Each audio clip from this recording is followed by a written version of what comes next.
좋아졌는데 너무 무거워. 쓰고 있으니까 힘들어.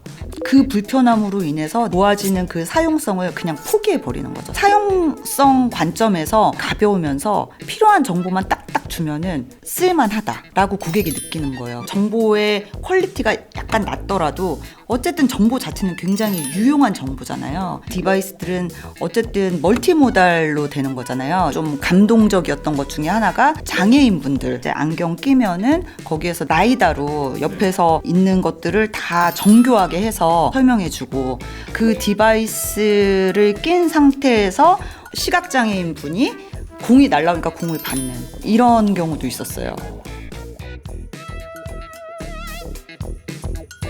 네, 안녕하세요. 이재현입니다. 또 오랜만에 저희 반가운 얼굴 모셨습니다. 얼마 전에 CES에서 저희와 함께 투어를 하면서 공간 컴퓨팅 디바이스에 대해서 설명을 해주셔서 큰 호응을 얻으셨던 분이 있는데요. 공간 컴퓨팅과 피지컬 AI까지 한번 이야기를 더 들어보기 위해서 모셨습니다. 전진수 전 SKT 부사장 그리고 전 슈퍼레스 대표님 모셨습니다. 네, 안녕하십니까. 안녕하세요. 대표님 초대해 주셔서 감사합니다. 메타버스라는 단어가 유행을 할 때 저도 항상 우리 대표님 인터뷰를 찾아봤던 게 메타버스에 어떻게 보면 어머니 막 이런 느낌으로 항상 많이 부각이 됐잖아요. 네. 그리고 이제 메타버스라는 단어가 2023년, 24년에는 조금 힘들었었어요. 그러다가 또 애플이 비전 프로를 내놓으면서 공간 컴퓨팅이 그 이후로는 그래도 조금 다시 불이 붙는 것 같은데, 이게 어떻게 정의를 하면 되나요? 공간 컴퓨팅이라는 거는 현실의 물리적 공간하고 또 디지털 세계를 융합을 해서 사용자가 현실 공간 베이스로 디지털 정보랑 굉장히 자연스럽게 상호작용을 하는 기술을 전반적으로 이야기를 하고요. 이렇게 하다 보니까 이제 현실을 인식을 하고 그 위에 현실하고 관련된 디지털 정보가 올라오고, 디지털 콘텐츠랑 내가 정말 그 자연스럽게 상호작용을 하고, 또 굉장히 중요한 것 중에 하나는 내가 그 현실 공간 안에서 디지털 가상의 정보가 있을 때 내가 움직이거나 할 때 그 사람을 그대로 실시간으로 트래킹을 해서 거기에 맞는 가상 정보를 자연스럽게 보여주는 이런 것들이 들어가기 때문에 굉장히 기술로 보면은 융합 기술의 좀 끝판왕이라고 할 수 있는 것 같아요.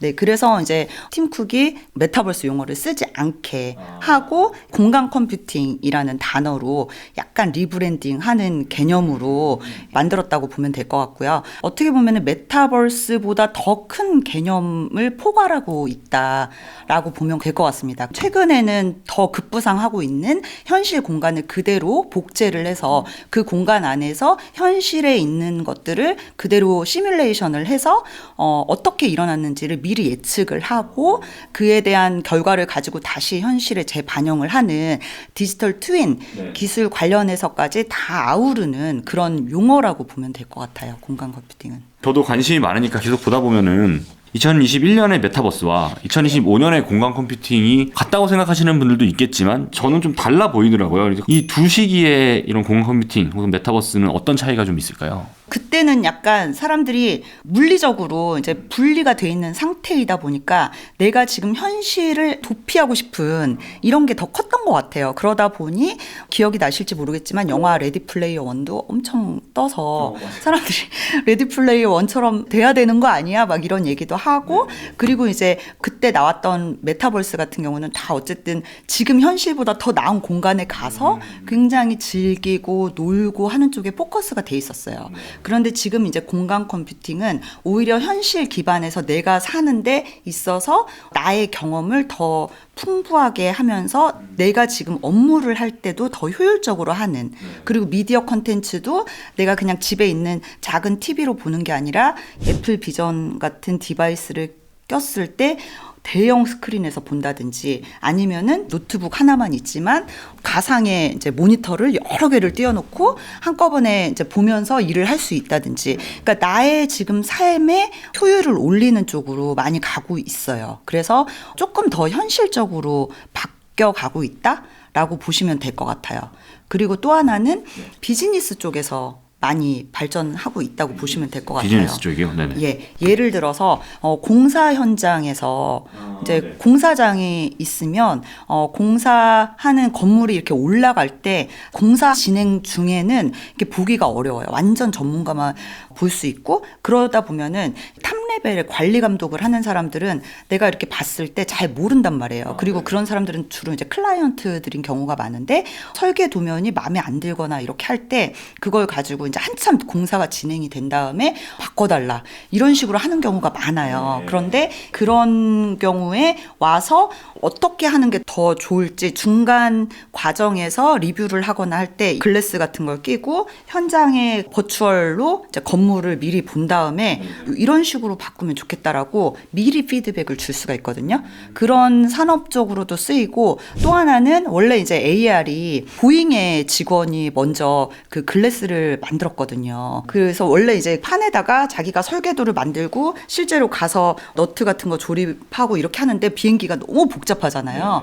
그래서 이걸 매뉴얼을 찾고 뭐 맞는지 보고 하기가 너무 어려운 거예요. 그래서 본인이 글래스를 설계를 해서 만들고 거기에서 이제 가상의 라인이나 이런 정보들을 본 다음에 거기에 맞춰서 이렇게 조립을 하는 이런 것들을 하면서 이제 증강현실이 이런 부분에 많이 쓰이고 있어요. 그래서 에어버스 같은 데서도 많이 쓰고 있고요. 그리고 또 하나는 요즘에 이제 AI가 들어가잖아요. 그래서 이제 우리가 챗GPT만 생각을 하시는데 이제 내가 뭔가 물어보면 대답을 해주고 하는데 비행기나 조립하는데 이런 데는 보통 매뉴얼이 너무 많아가지고 매뉴얼을 거의 뭐 수레로 끌고 다니는 수준으로 많다고 해요. 그래서 이걸 이제 어떻게 효율화해서 볼 것이냐라는 게 굉장히 고민인데 이런 분들이 이제 막 조립을 하거나 설계하는 데서 보다가 중간에 여기에 필요한 부품이 뭐였지라고 얘기를 하면은 이제 멀티모달 베이스로 AI가 부품을 이렇게 조립하세요라고 가이드를 딱 주면은 매뉴얼로 보거나 말로 설명하는 것보다도 실제로 그 사람이 작업하는 3D 모델을 가져다 조립하세요라고 가이드를 해서 주기 때문에 업무 효율이 올라갈 수밖에 없는 거죠. 이렇게 산업 현장에 쓰이기도 합니다. 이번에 이제 CES에서 보여줬던 그 한국 회사 중에 하나인데 버넥트가 이제 글래스를 가지고 산업 현장에서 쓰는 컨텐츠들을 보여주는데 글래스 자체가 이제 공사장에서 쓰는 보안경 거기에다가 이제 AR을 해서 붙이니까 어차피 이분들은 써야 되잖아요. 근데 써야 되는데 거기에 이제 내가 일하는데 필요한 업무 가이드까지 직접 주니까 너무 좋은 거죠. 편리하게 쓸 수 있고 그런 사례들도 있습니다. 공간 컴퓨팅에서 좀 잘 나가는 콘텐츠의 성질도 그러면은 좀 바뀐다고 볼 수가 있을까요? 이전에 비해서? 네. 공간 컴퓨팅의 콘텐츠는 두 가지로 보시면 될 것 같아요. 그러니까 하나는 옛날에 VR 기계를 쓰더라도 디바이스의 성능이나 카메라 성능, 그 다음에 실시간으로 영상 처리하는 성능 때문에 외부의 공간의 정보를 이렇게 받아서 영상을 처리해서 눈에 보는 것들이 화질이 좀 떨어지게 보이고 그래서 옛날에는 이제 메타 같은 경우 퀘스트에서 흑백으로만 보이는 적이 있었어요. 그 기능을 보통 이제 패스스루라고 해요. 그래서 이제 VR 기계에 카메라를 막 단 상태에서 외부 영상을 찍어서 이 안에 디스플레이로 보여줘서 내 눈에 이렇게 들어오게 할 수 있는 건데 그게 이제 디바이스 성능이 좋아지고 하면서 현재는 메타도 그렇고 애플 비전도 그렇고 현재의 공간을 볼 수 있는 상태에서 제가 이제 VR 모드로 바꾸든지 그 외부를 볼 수 있는 패스스루 모드로 보든지 이렇게 왔다 갔다 하면서 실제로 내가 컨텐츠를 즐길 때는 딱 가상 공간으로 들어가서 몰입감 있게 컨텐츠를 즐기는 쪽으로 가는 한 트랙이 있고요. 그런데 이제 글래스 같은 형태는 오히려 제가 이제 쓰고 일상에 돌아다니면서 원하는 정보들을 보는 거죠. 이번에 이제 CES에서도 많이 봤었는데 내가 이렇게 지나가다가 다른 나라 언어가 있으면 거기에 실시간으로 번역이 돼서 나온다든지 앞에서 상대방이 이야기를 하면 이제 번역이 돼서 들리게 한다든지 뭐 이런 것들이 이제 어떻게 보면 일상에서 필요로 하는 것들을 보여주고 또 우리가 보면은 길을 찾거나 내가 원하는 정보를 찾거나 할 때 지금은 이렇게 스마트폰 이렇게 보면서 이렇게 해야 되잖아요. 그럼 어떻게 보면은 이 스마트폰을 내가 바라보고 있다는 거는 현실하고 분리가 돼 있기 때문에 굉장히 또 위험하기도 하거든요. 그런 것처럼 글래스를 쓴 상태에서 스마트폰에서 받을 수 있는 정보들, 알람이라든지 길 안내라든지 이런 스케줄 그런 것들을 받기 때문에 좀 안전하게 돌아다닐 수 있죠. 그래서 문제는 뭐냐면 광학적으로 난이도가 좀 높아요. 그러니까 내가 밖에 있는 그 현실의 정보를 받아들이는 상태에서 광학으로 정보를 같이 쏴서 보기 때문에 외부도 잘 보이는 상태에서 광학 적인 정보까지 오버레이 돼서 와야 되고, 그래서 우리가 이렇게 있으면 외부에서 빛이 막 들어오면 아무래도 안에서 빛을 쏴도 흐려질 수밖에 없거든요. 이런 여러 가지 이제 난제들이 있어서 이쪽은 여전히 어려움이 있다. 그런데도 불구하고 이번에 CES에서는 오히려 광학에 대한 욕심을 줄이고 광학 쪽을 아주 컴팩트하게 해서 안경형 글래스의 무게를 뭐 30g 정도? 그러니까 30g 정도면은 그냥 일반 안경하고 거의 유사하거든요. 그렇게 가볍게 해서 내가 필요한 정보만 딱 보여주는 이런 형태로 나온 디바이스가 많았어요. 이번에 봤던 디바이스들은 과감하게 단안, 그러니까 한쪽 눈으로만 보이고 심지어는 컬러도 없애버리고 이렇게 한 디바이스들이 나와서 오히려 AI 쪽 서포트, 뭐 길 안내, 알람, 번역 이런 것들을 중점적으로 제공을 해줌으로써 사람들이 그걸 쓰고 편하게 다닐 수 있고. 그러니까 저희도 이제 체험을 했었는데 되게 과감하다 이런 생각들을 많이 했는데 그런 과감함이 어쩔 수 없이 기술적인 과도기이기 때문에 고화질은 포기할 수밖에 없는 건지 아니면은 좀 더 일상적인 콘텐츠에 집중을 하는 게 맞다라고 기업들이 좀 가는 걸까요? 제 생각에는 이 공간 컴퓨팅이 어려운 이유 중에 하나가 여러 가지 요소들이 있지만 그 중에 하나가 사용성인 것 같아요. 그러니까 사용성 관점에서 내가 아예 가벼우면서 필요한 정보만 딱딱 주면은 쓸만하다라고 고객이 느끼는 거예요. 그런데 이게 조금 더 좋아졌는데 너무 무거워. 쓰고 있으니까 힘들어. 그러면은 그 불편함으로 인해서 내가 조금 좋아지는 그 사용성을 그냥 포기해 버리는 거죠. 차라리 벗어버리지. 그런데 정보의 퀄리티가 약간 낮더라도 어쨌든 정보 자체는 굉장히 유용한 정보잖아요. 실시간 통역이 되는 거. 제가 뭐 일본 여행을 갔는데 일본말 하나도 모르는데 간판이 다 한국말로 잘 보이고 이러면 너무 좋죠. 일본말로 얘기해 주는데 바로 이렇게 통역으로 이해도 막 보이고. 되고. 네. 지금 그러한 소형 글래스들은 일주일씩 가거든요. 아, 배터리도요? 네, 배터리도 일주일씩 가게 돼 있어요. 왜냐면은 배터리를 안 쓰는 형태로 그렇게 설계가 돼 있기 때문에. 그래서 그런 글래스를 끼고 제가 일본 여행 다니는 동안에 편안하게 다닐 수 있다. 그러면은 저는 쓸 것 같거든요. 그래서 더 실용적으로 다가서고 있다라고 해서 저는 오히려 그게 훨씬 좋아 보였어요. 저도 느꼈던 게 글래스 이것저것 많이 체험해보고 다 써본 것 같아요. 비전 프로까지. 근데 이번에 가서 저는 처음으로 사고 싶은 생각이 들었던 게 뭐 기업에 갔더니 스마트폰이랑 연결해서 스마트폰 화면에 그냥 띄워주는 되게 단순한 거거든요. 어떻게 보면. 그런데 이거는 내가 유튜브 감상용으로도 쓸 수 있고 뭐 넷플릭스 볼 때 쓸 수도 있고 뭐 하나 사고 싶다 생각이 들더라고요. 그런 기능이 강화된 것도 최근에 LLM이라든지 AI 좀 덕분이라고도 볼 수가 있을까요? 네. 아예 중국 회사 중에 굉장히 라이트한 글래스들을 내놓은 회사들은 오히려 우리는 챗 GPT, 클로드, 뭐 퍼플렉시티 원하는 거 다 된다, 다 붙일 수 있다라고 대놓고 광고하는 회사도 있었고요.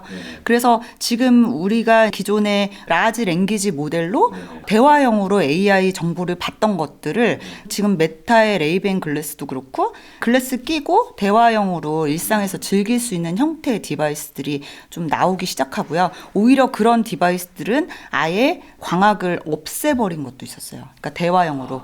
아, 소리만 들리는 거, 골전도 같은 걸로. 네. 그렇게 해서 대화형으로만 먼저 하고 그리고 이 경험에 시간이 지나가면은 정보까지 같이 보여주는 식으로 어프로치를 하겠다라고 얘기를 하면서 그 현장에서 저희가 이제 대화를 하다 보니까 그런 우리의 로드맵은 이렇게 해서 AI가 많이 쓰게 되면 그때 정보를 같이 주겠다라고 얘기를 하는 회사들이 몇 군데 있었습니다. 그전에는 다 좀 애매하니까 과학도 애매하고 기능도 애매하니까 다 무조건 실어서 막 무겁게 만들었었는데 이제 LLM이 등장을 하면서 그래도 확실한 기능 하나는 줄 수 있는 거잖아요. 번역이라든지 말씀하신 통역이라든지. 그러니까 통역이라도 확실히 주자 이렇게 되니까 오히려 라이트하게 좀 쓸만한 게 더 나오는 게 아닌가 이런 생각이 드네요. 그렇기도 하고 굉장히 중요한 것 중에 하나는 보이스뿐만 아니라 카메라를 가지고 있는 디바이스들이 많이 있는데 그 디바이스들은 어쨌든 멀티모달로 되는 거잖아요. 내가 보고 있는 현실의 이미지나 영상 정보를 같이 합해서 AI한테 입력을 주기 때문에 일반인들이 내가 지금 보고 있는 거 지금 내가 보고 있는 이게 뭐야? 그러면 이제 종이컵에 물이 있습니다라고 얘기를 해줄 수도 있는 거고요. 그리고 이제 저는 감동적이었던 것 중에 하나가 장애인분들 이런 분들이 이제 그냥 기존에는 굉장히 불편하시잖아요. 근데 이제 안경 끼면은 거기에서 내가 뭔가 얘기를 했을 때 지금 내가 어떤 상황이야 라고 하면은 그거를 이제 이 친구가 설명해 주고 거기에서 심지어는 이제 어떤 디바이스 하나는 라이다로 옆에서 있는 것들을 다 정교하게 해서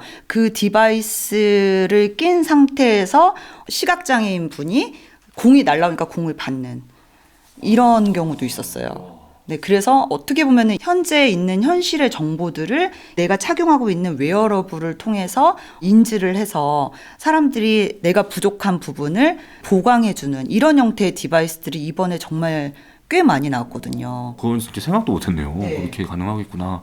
어쨌든 메타는 오라이언이라는 혼합 현실 디바이스도 이미 보여줬고 그리고 원래 VR 쪽은 너무 잘하고 있고 그 기반 기술들이 다 유사한 거니까 거의 비슷하다고 봐도 되거든요. 그러니까 궁극적으로는 글래스 형태의 내가 일상에서 편안하게 쓸 수 있는 스마트폰을 이렇게 계속 쳐다보고 다니지 않아도 필요할 때만 볼 수 있게 이렇게 할 수 있는 삶을 제공하겠다라는 꿈을 가지고 있어요.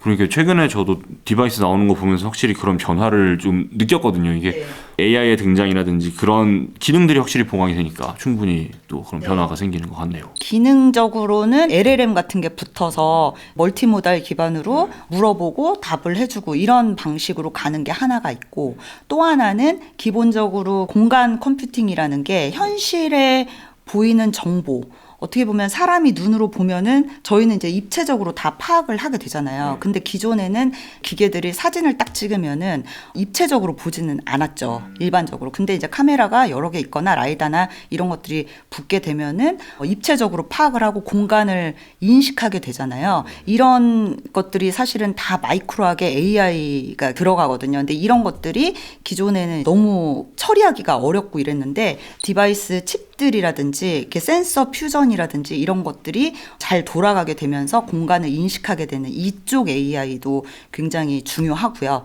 그리고 또 하나는 이 부분이 발전이 되니까 디바이스 안에서 이제 공간 컴퓨팅에 대한 프로세싱이 될 수 있는 부분으로 진화가 되는 게 하나 있고 또 하나는 몰입형 디바이스나 혼합현실 디바이스를 쓰고 내가 여기에 입체적인 컨텐츠를 딱 놨을 때 입체적인 컨텐츠는 어쨌든 3D 컨텐츠잖아요. 근데 3D 컨텐츠를 만드는 방식에 있어서도 AI가 많이 진화가 되는 거에 영향을 받아요. 이전에는 이미지를 내가 컵을 만든다. 그러면 이거를 다 3D로 모델링을 해서 만들고 이렇게 했는데 지금은 내가 종이컵에 그 물이 담겨져 있는 거를 3D로 만들겠다라고 타이핑을 하고 딱 누르면은 생성 AI로 뚜루룩 3D로 만들어주는 이런 기술들도 이제 발달을 하고 있어요. 그다음에 이렇게 3D 공간도 AI를 통해서 만들기도 하고 제가 그냥 영상을 이렇게 한번 찍은 다음에 그걸 가지고 AI로 프로세싱을 하면 3D 공간으로 만들어주고 이런 것들이 되면서 기존에 사람들이 수작업으로 해서 몇 주씩 걸려서 만들어야 됐던 그런 3D 작업 기능을 또 생성 AI를 통해서 개선을 하게 되고 거기에 더 중요한 것 중에 하나 예를 들어서 캐릭터나 사람이 있을 때 움직이게 하잖아요. 그러면 이렇게 뼈를 움직이거나 이렇게 할 때는 기존에 사람들이 다 손으로 작업을 했어요. 우리 만화 그리듯이 했는데 네네. 애니메이션 막 이렇게. 그래서 애니메이션으로 하고 그러면은 그 프로세스 하는 거 그 다음에 진화가 돼서 나온 게 여기다가 뭐 마커나 이런 수트 같은 걸 입고 이제 내가 이렇게 움직이면은 움직이는 거 기반으로 이제 모션 데이터가 나오면 그걸 또 바로 쓰거든요. 그럼 이제 클렌징 작업을 하고 이 작업을 하면서 이제 또 시간을 많이 쓰는 거예요. 그러니까 거기에 이제 인력들이 많이 들어가고 하다 보니까 이런 요소의 공간 컴퓨팅의 기술이 발전하기 어려운 것들이 이렇게 지뢰밭처럼 있었던 거예요. 근데 이것들이 AI의 발달로 어떻게 보면은 이제 자동화돼서 거기에 일부분 이제 사람이 딱 들어가서 요렇게 이렇게 고치자라고 하면 얘가 후루룩 해주고 이런 걸로 진화 발전을 하게 되면서 기존에 이제 인식하는 단계, 그 다음에 모델링 하는 단계, 애니메이션 하는 단계, 그 다음에 그걸 가지고 이제 그래픽으로 렌더링을 하는 거, GPU를 돌려서 프로세싱 하잖아요. 그래서 실사처럼 보이게 하는 거, 이런 것들이 다 높은 수준으로 올라오게 되면서 공간 컴퓨팅에 제공하는 부분도 같이 수월해지고 있다라는 거죠. 이게 지금 말씀하신 대로 사람이 쓰는 디바이스 단에서도 그렇고 이런 컨텐츠를 만드는 단에서도 정말 수많은 지뢰가 있었는데 이 지뢰가 그래도 꽤 많이 제거가 되고 있다. 네. 이렇게 이해를 하면 되겠네요. 네, 아. 그렇습니다. 저는 이제 아까 말씀드린 글래스들이 참 많이 나오는 걸 보면서 앞으로는 그러면은 공간 컴퓨팅을 주도하는 폼팩터가 이런 고글이 아니라 글래스인가라고 생각을 했는데 꼭 그렇지만은 않을까요? 저는 양분화 될 것 같아요. 그러니까 왜냐면은 이쪽은 여전히 즐기는 분들은 즐기고 있거든요. 그러니까 게임을 한다든지 들어가서 트레이닝하고 운동하고 그다음에 이거 끼고 테니스도 치고 그다음에 당구대 없어도 그냥 당구 치고 친구들하고 만나서 보드 게임 하고 이런 것들은 여전히 계속 시장이 있고 커 나가고 있거든요. 그리고 일상에서 내가 이제 빨리빨리 정보를 받아야 되거나 실생활에서 빨리 써야 되는 경우 그럴 때는 좀 가벼운 형태로 가고 그래서 두 개가 가다가 궁극적으로는 이렇게 만날 것 같아요. 가운데서. 대표님 오랜 기간 디바이스를 보셨잖아요. 네. 우리가 일반 사람들이 아는 것뿐만 아니라 그 전부터 사실 보셨을 텐데 발전 속도 어때요? 점점 빨라지나요? 이제 칩 같은 거나 배터리 부분이라든지 뭐. 제가 처음에 AI 시작했을 때는 어느 정도였냐면은 스마트폰에 카메라를 켠다. 일단 여기서부터 카메라를 딱 켜면은 바로 한 2분 지나면 뜨끈뜨끈뜨끈해졌어요. 그래서 AR을 하기가 너무너무 힘들었었거든요. 그랬는데 이제 지금은 프로세스가 많이 발달을 하고 전용 칩이 생기죠. 퀄컴도 XR 전용 칩이 생기고 애플도 전용 칩을 가지고 있고 그렇기 때문에 그 전용 칩에서 어느 정도 처리가 실시간으로 되고 그리고 거기에 맞게 광학도 가벼워지고 하기 때문에 어느 정도 속도로 올라오고 있는 것 같아요. 그렇긴 한데 여전히 시간은 더 필요한 것 같다. 하지만 이전보다는 빨라지는 건 확실해요. 왜냐면은 저는 이제 가장 큰 이유 중에 하나가 애플이 냈다라는 거를 되게 중요하게 보고 있어요. 그러니까 그전에도 제가 이걸 오랫동안 10년 넘게 했다 했잖아요. 그때 계속 동향을 보는데 애플 하는 걸 봤거든요. 근데 애플도 하고 있어요. 근데 안 내는 거예요. 그래서 애플이 내면 시장이 움직일 텐데 왜 이렇게 안 내나 했는데 애플은 정말 똑똑하게 플레이를 한 거죠. 그 안에 관련한 회사들도 인수합병도 많이 하고 굉장히 내재화를 많이 했지만 그걸 바로 내지 않고 스마트폰에서 충분히 테스트를 한 거예요. 그게 뭐냐면 이제 AR 킷이고 AR 킷을 그 아이폰에 넣어서 거기에 이제 뎁스 센서를 달았잖아요. 그래서 예를 들어서 공간에 스캔하고 거기에 뭐 거리를 잰다든지 하는 앱을 쓰고 그 다음에 가구 같은 거 미리 배치해 볼 수 있게 이런 기능을 넣어서 나중에 스마트 글래스를 썼을 때 어떤 시나리오가 될지를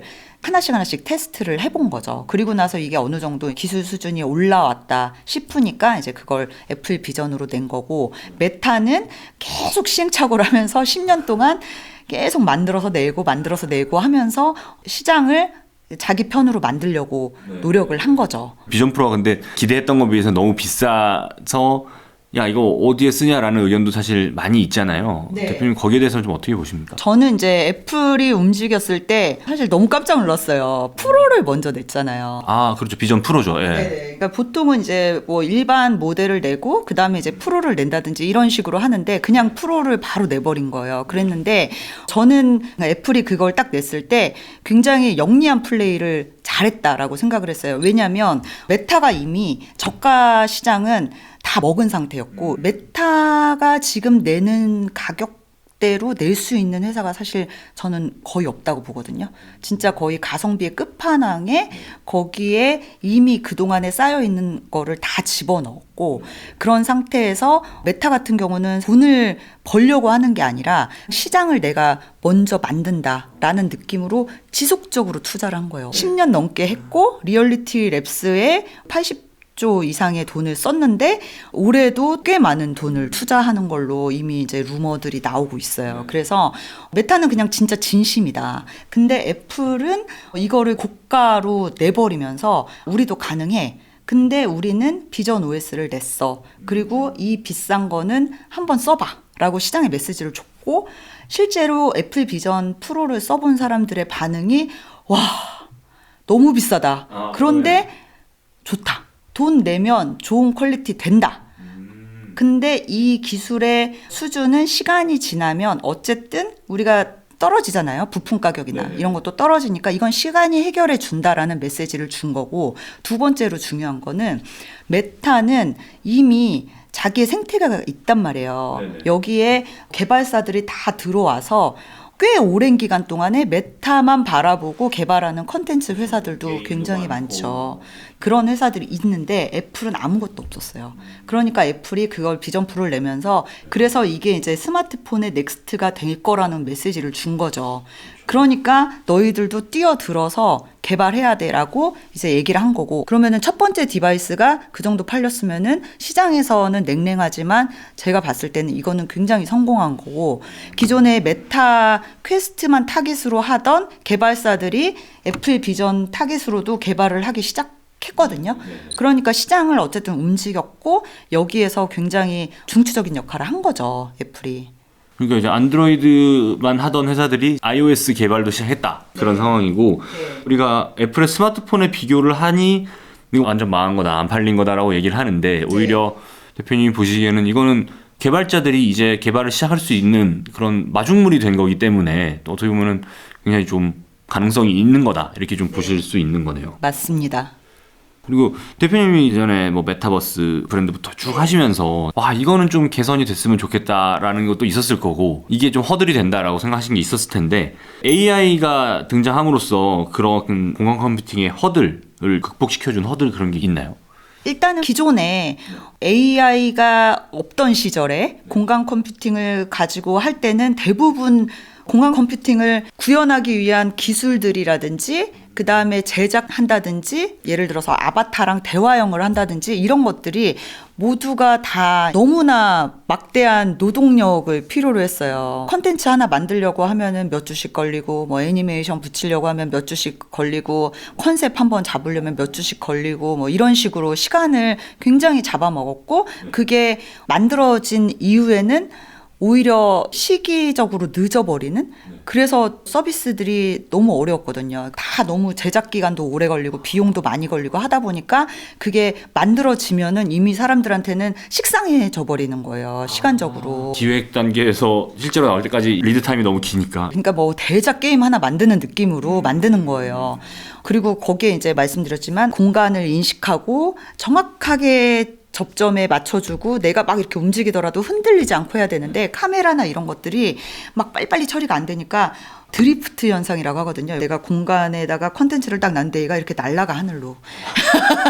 그러니까 이게 트래킹을, 그러니까 가만히 붙어 있어야 되는데 제가 이렇게 움직이면은 쭉 하늘로 날아가는 거예요. 그러면 이제 어지러워요. 그래서 그런 경험들이 오히려 사람들한테 불쾌감을 주고 내가 이런 걸 쓰느니 안 쓰겠다라고 해서 거부감을 일으키게 되는 이런 문제였는데, 최근에 이제 생성 AI도 그렇고 공간 트래킹, 뭐 실시간 추적 이런 기술들이 NPU에서 빠르게 돌고 이렇게 처리가 되면서 날아가는 현상도 별로 없어요. 예를 들어서 굉장히 또 재밌는 것 중에 하나가, 제가 이렇게 컵이 딱 있는데 기자님 이렇게 보시다가 이게 이렇게 내려오면은 컵이 안 보여야 되거든요. 그런데 이제 위치는 여기 있는데 여기 이렇게 보이는 거예요. 그러면은 사람들이 볼 때 너무 불쾌한 거예요. 이게 이제 오클루전이라는 현상인데, 이 공간을 인식하지 못하고 그냥 두는 거죠. 근데 위치적으로는 저 뒤에 있어야 되고, 그러니까 사람들이 이거를 불쾌하게 생각하는 거예요. 그래서 이래서 기술도 안 되고 실제 같지도 않고 해서 나는 이거 안 쓰겠다라고 했지만, 이런 것들이 생성 AI를 통해서 프롬프트만으로도 만들어지고,